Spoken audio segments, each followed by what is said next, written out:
Et bonsoir à tous les auditeurs et toutes les auditrices de vipradioonline.fr.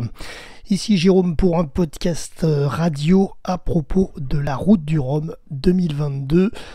Nous sommes aujourd'hui dimanche 13 novembre, quatrième jour depuis le départ depuis Saint-Malo, mercredi dernier. Alors, vous le savez, il y a eu beaucoup de casses, beaucoup de déboires pour pas mal de marins depuis mercredi. On vous tient informé sur notre compte Twitter ASSO-RVPB en quasi temps réel chaque jour, évidemment. On ne fait pas des podcasts tous les jours parce que forcément ça prend beaucoup de temps, mais là aujourd'hui on fait un petit point sur ce qui s'est passé ces dernières 24 heures de cette journée notamment. Alors tôt ce matin déjà, le ballast tribord de l'IMOCA de Fabrice Amedeo a cassé dans une mer très formée, ce qui entraîne une voie d'eau dans sa zone de vie. Fabrice pompe l'eau pour l'évacuer. Sa grand voile s'est en plus déchiré et il a perdu d'ailleurs son électricité à bord car son parc de batterie a été inondé. Donc il a prévenu son équipe et fait route vers Cascais au Portugal. Alors ensuite, Fabrice est également, donc faut le rajouter, en sécurité et ne demande pas d'assistance particulière pour l'instant pour se rendre à Cascais. Deuxième info, après son chavirage hier soir, peu avant 20h, Thibaut Vauchel-Camus, qui était leader de la flotte Ocean 50, a finalement dû être secouru aujourd'hui, dimanche. Il va bien, mais le bateau de sauvetage, le Meridia, affrété pour l'occasion, et donc allé sur zone aujourd'hui, a réussi à récupérer Thibaut et a tenté de sécuriser le bateau pour le remorquer vers les Açores. Autre info du jour, Michael Mergui en classe 40 subit de nombreux problèmes techniques et se déroute vers la Corogne pour réparer. Autre info encore au niveau des déboires, bien sûr, il y en a beaucoup quand même sur cette route du Rhum 2022. Ce matin, vers 8h, Brieux-Maisonneuve sur Rhum Multi a chaviré, donc ce dimanche, avec son catamaran. Et heureusement pour lui, le niçois Jean-Pierre Dick en Rhum Mono, qui est leader de la catégorie Rhum Mono, passé par là et donc a été dérouté sur la zone de Brieux par la direction de course pour lui porter secours et assistance, et donc Jean-Pierre Dick a pu prendre Brieux avec lui à son bord. Et les deux hommes font désormais donc route vers les Açores à bord du bateau de Jean-Pierre Dick, et son équipe se déploie pour aller récupérer le catamaran CMA Île-de-France.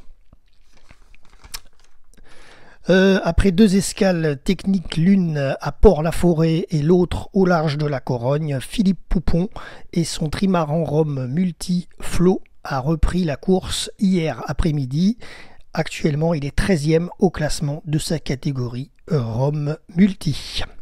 Erwan Thibouméry rencontre des problèmes de voile d'avant sur son trimaran. Il suspend donc sa course et se déroute vers Vigo en Espagne. Son équipe technique va le rejoindre pour faire un état des lieux du bateau et des réparations à faire.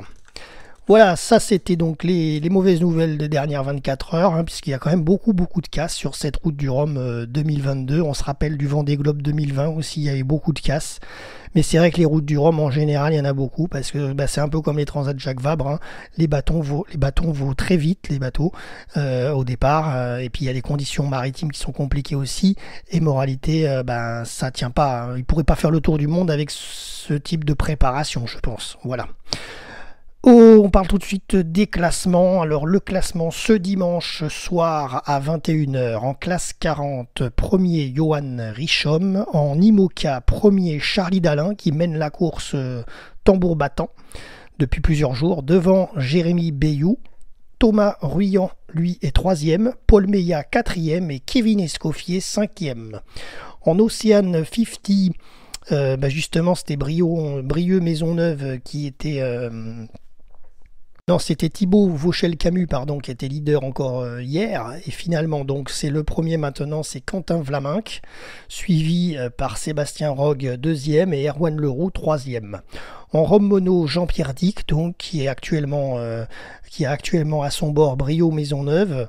Alors, je suppose, je ne l'ai pas encore lu, mais je suppose que la direction de course recréditera le temps passé à Jean-Pierre Dick de l'assistance de Brieux, bien entendu, je suppose, ça est quasiment sûr, à 99%, il n'y a pas de raison, on porte assistance à un marin, on est dédouané du temps d'assistance, comme à l'époque Jean Le Cam avec Kevin Escoffier sur le Vendée Globe, donc Jean-Pierre Dick va peut-être physiquement perdre sa première place dans les prochaines heures, mais il va être recrédité, et donc il repassera sûrement en tête de sa catégorie si jamais ça lui permet de le faire durant le reste du parcours. Là actuellement du coup il se déroute directement vers les Açores.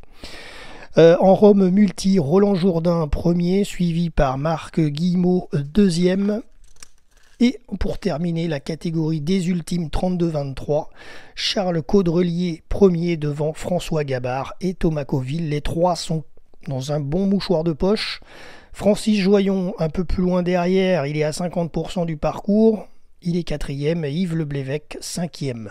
Charles Caudrelier, François Gabard et Thomas Coville sont donc les leaders de cette flotte de la Route du Rhum, bien entendu, avec leurs énormes trimarans ultimes, et ils sont situés à l'ouest des Canaries. Voilà pour vous situer tout ça.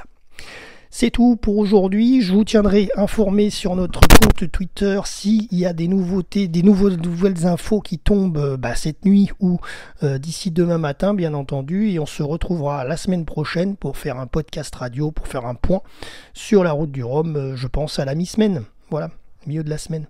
Merci à vous de nous avoir suivis. C'était Jérôme pour RVPB, reportage VIP, Presse Adam Brandt, vipradioonline.fr.